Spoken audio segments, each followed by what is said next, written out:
Então, em primeiro lugar, gostava de pedir desculpa por não poder estar presencialmente.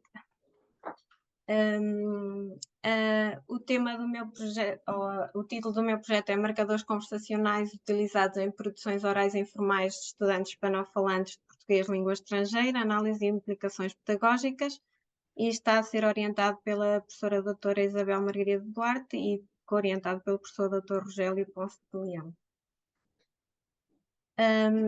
A estrutura da apresentação será a seguinte: vou começar pela justificação e motivação para o estudo, passarei aos objetivos, depois às perguntas de investigação e antecipação de resultados, muito brevemente o enquadramento teórico e alguns aspectos do estado da arte, depois passo a apresentar a metodologia e alguns dados até agora. Ainda não estou tão avançada como a colega, então não poderei mencionar aquelas questões talvez mais interessantes e que suscitam mais discussão.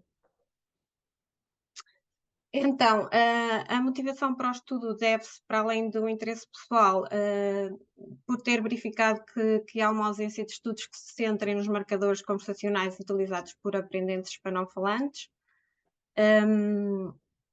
Os estudos que existem são com aprendentes com várias línguas maternas e, para além disso, também a ausência de estudos que avaliem a progressão dos aprendentes ao longo dos vários níveis de proficiência, sendo que esses estudos também se centram num nível de aprendizagem específico.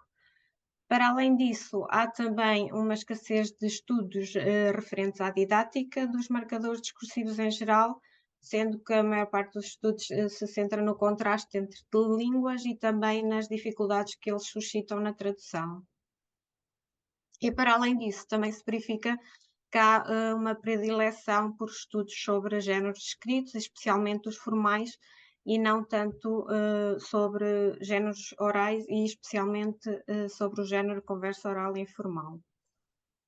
Ora, pensamos que a alta frequência dos marcadores conversacionais no discurso oral, sobretudo informal, as dificuldades que eles apresentam em geral para os aprendentes e a sua importância para conseguir fluência e naturalidade no discurso, fazem com que sejam fundamentais para o desenvolvimento da competência comunicativa preconizada no quadro europeu comum de referência e agora reafirmada no Companion Volume.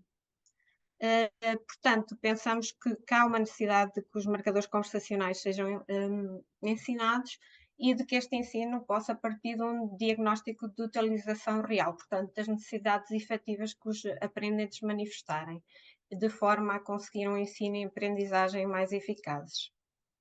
O objetivo geral, como o título indica, é analisar os marcadores conversacionais utilizados em produções orais informais de estudantes que falam castelhano peninsular e que estão a aprender o português europeu como língua estrangeira. Para isso, o corpus será formado por conversas orais informais de aprendentes da Escola Oficial de Idiomas de Salamanca, que tem também uma secção em Ciudad Rodrigo, e da Escola Oficial de Idiomas de Valladolid, e com distintos níveis de proficiência, desde o nível A1 ao nível C1, que são os níveis que são lecionados nestas escolas. Inicialmente, a recolha era para ser feita na Universidade de Salamanca, no entanto, há poucos aprendentes e, para além disso, complicava também a recolha de dados o facto de serem disciplinas semestrais. Os objetivos específicos são, então, detectar as carências e dificuldades dos alunos no que diz respeito ao uso destes marcadores e as causas que poderão estar na base destas dificuldades, nomeadamente a interferência da língua materna ou a generalização de conhecimentos da língua-alvo.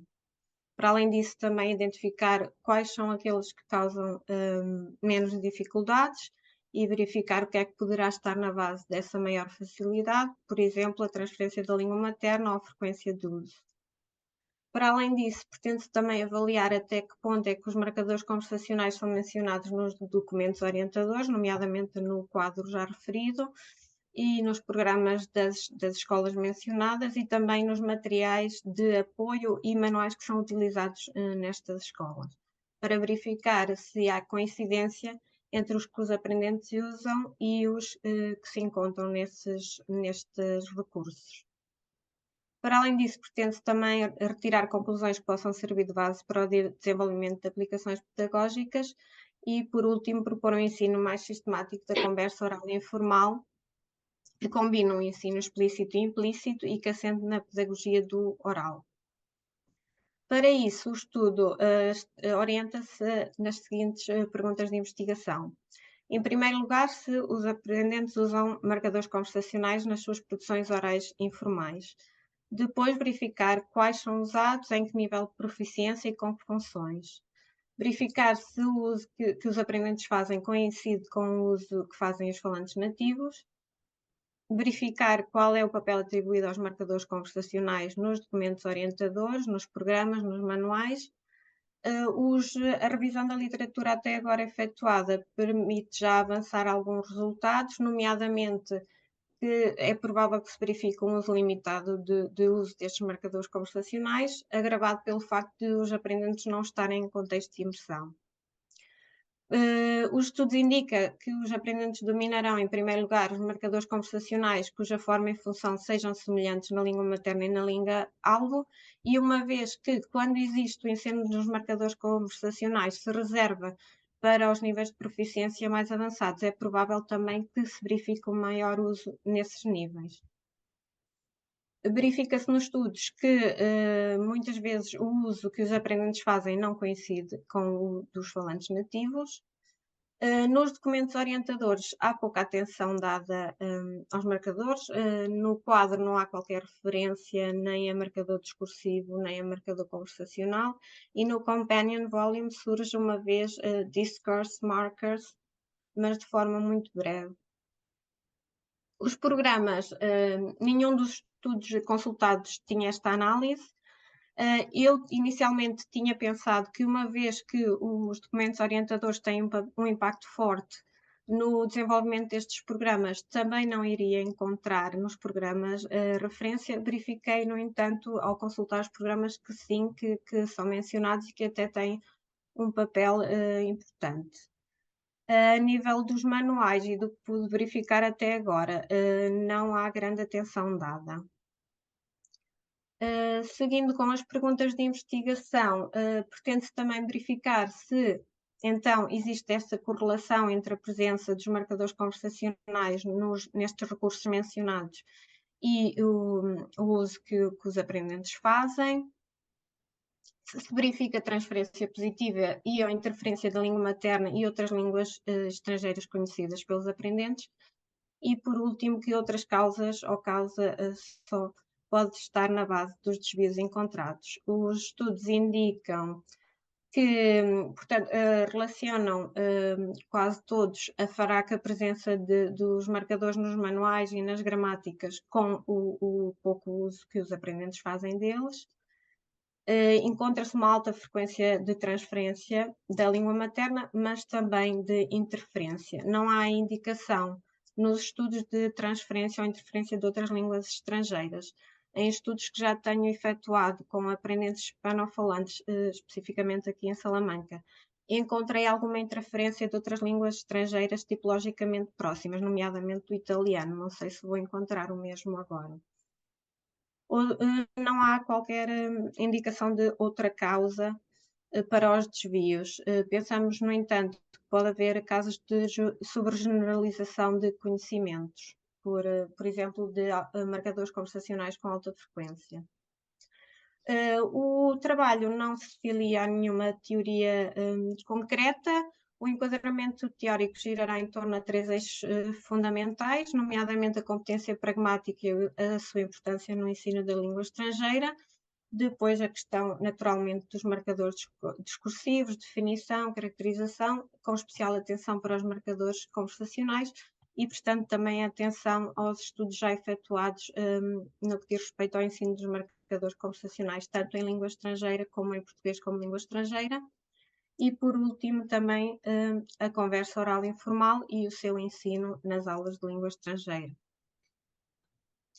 Muito brevemente, algumas questões relativamente ao estado da arte. Basta começar um pequeno estudo sobre marcadores discursivos para nos apercebermos de que se trata de um objeto de investigação complexo. Em primeiro lugar, porque não há consenso quanto à definição. Uma das definições bastante usadas e aceites é a proposta de Martin Zorrachino e de Portoles Lázaro. Para além disso, também existe uma abundância terminológica, há muitas designações, não todas elas sinónimas, no entanto, parece haver algum consenso quanto ao uso da designação marcador discursivo. Para além disso, como refere Lopes, também são diversas e não convergentes as propostas tipológicas disponíveis, tendentes a definir classes de marcador discursivos. Há, no entanto, algumas características que subjazem às palavras e às expressões que normalmente consideramos marcador discursivo, nomeadamente que desempenham um papel conectivo no âmbito da construção do discurso e que, portanto, só podem ser definidos em termos funcionais e pragmáticos. Tipicamente articulam segmentos discursivos contíguos, embora também possam articular o enunciado que os hospeda com enunciados prévios. Do ponto de vista semântico, não contribuem para o conteúdo proposicional do enunciado.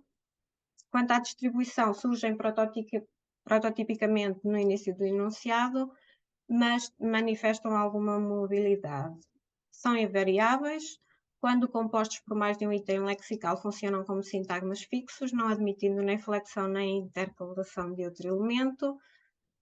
Prosodicamente, referem Lopes e Carrilho, funcionam como constituintes prosódicos independentes com um contorno intuacional parentético, assinalado na escrita por pontuação.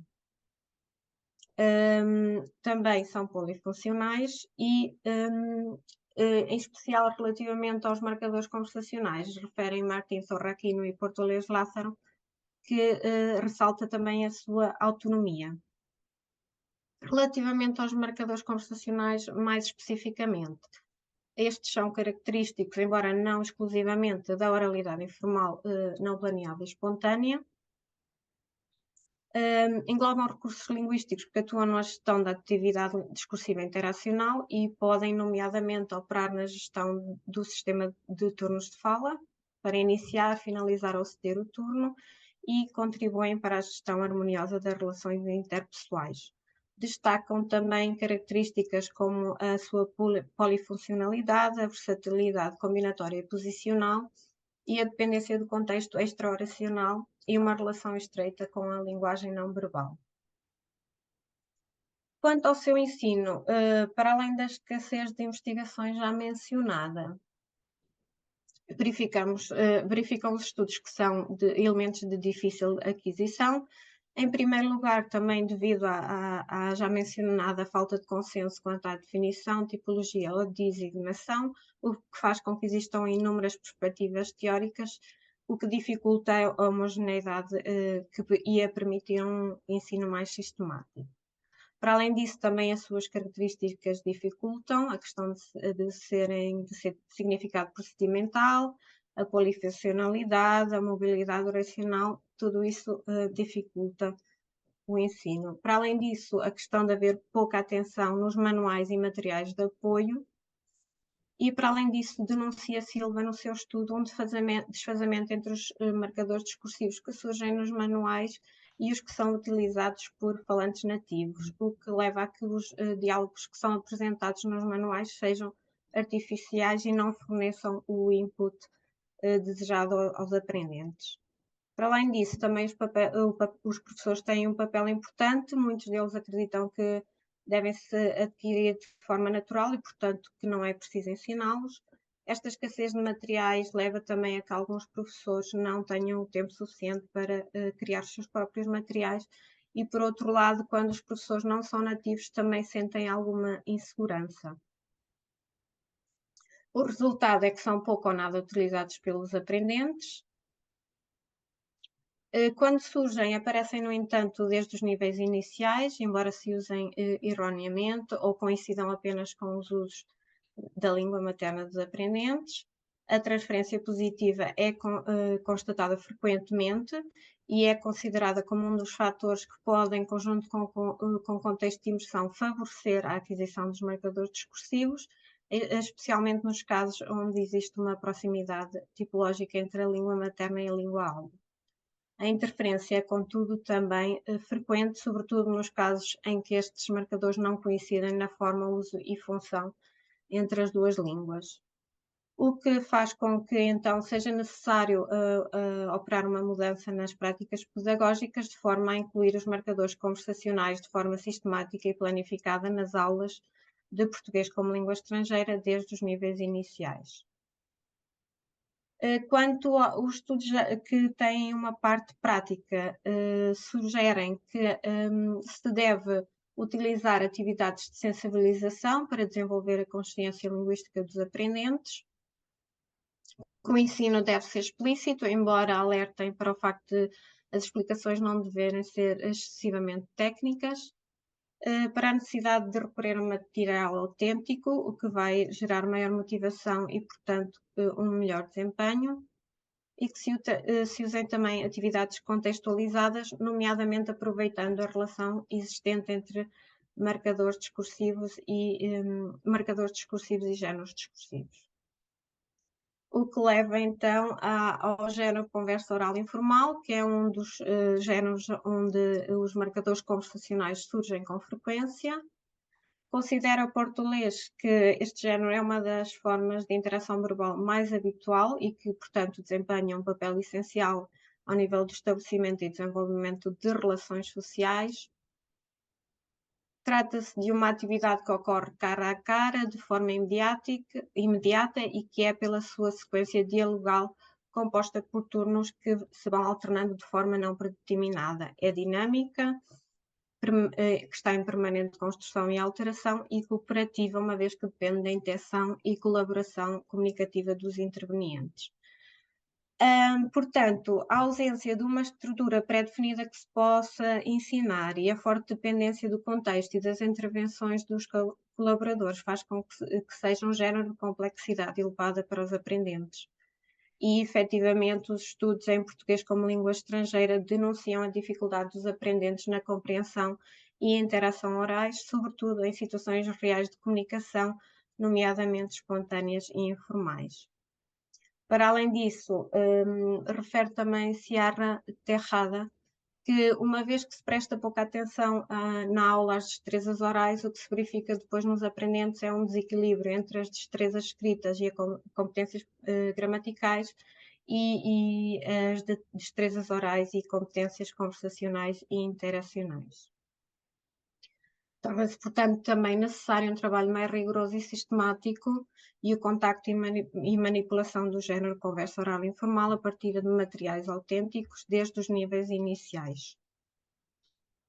Agora, passando à parte mais prática, a metodologia e o que se tem vindo a fazer mais até agora é a revisão da literatura, a análise dos documentos e dos programas, e o que já me permitiu conformar o primeiro corpus de análise, que é composto pelos manuais utilizados nas escolas oficiais de idioma.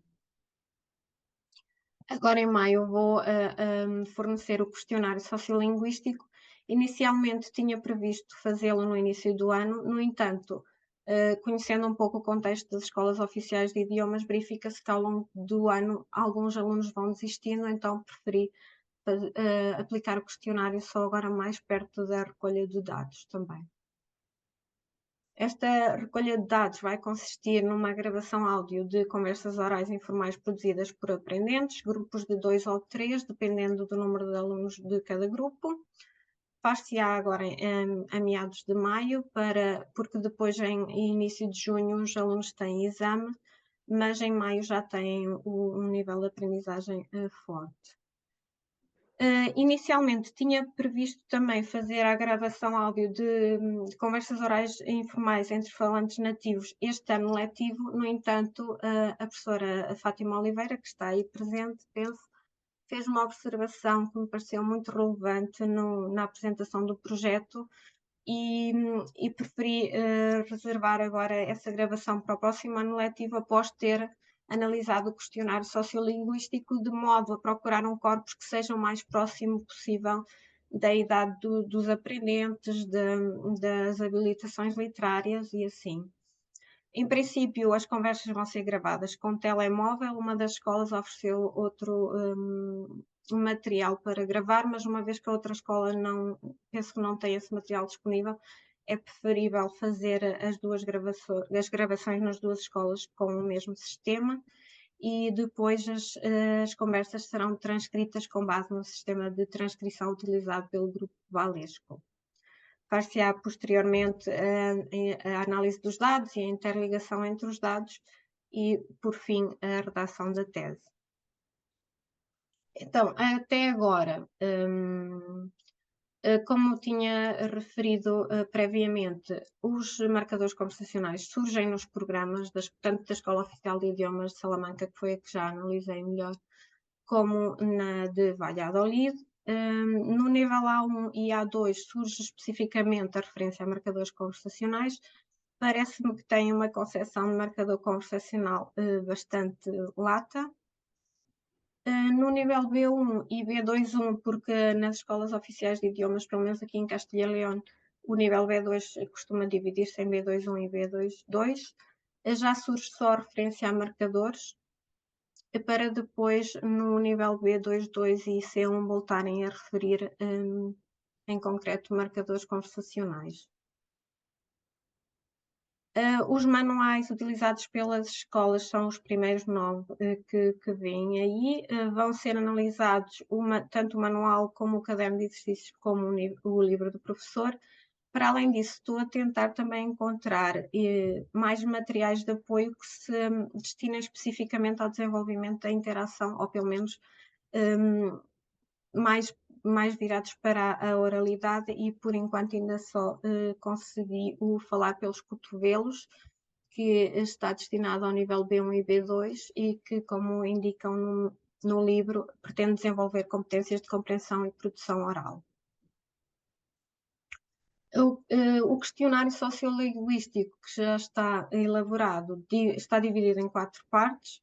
Em primeiro lugar, pedem-se os dados biográficos dos alunos, nomeadamente a idade, o sexo, as habilitações, a profissão.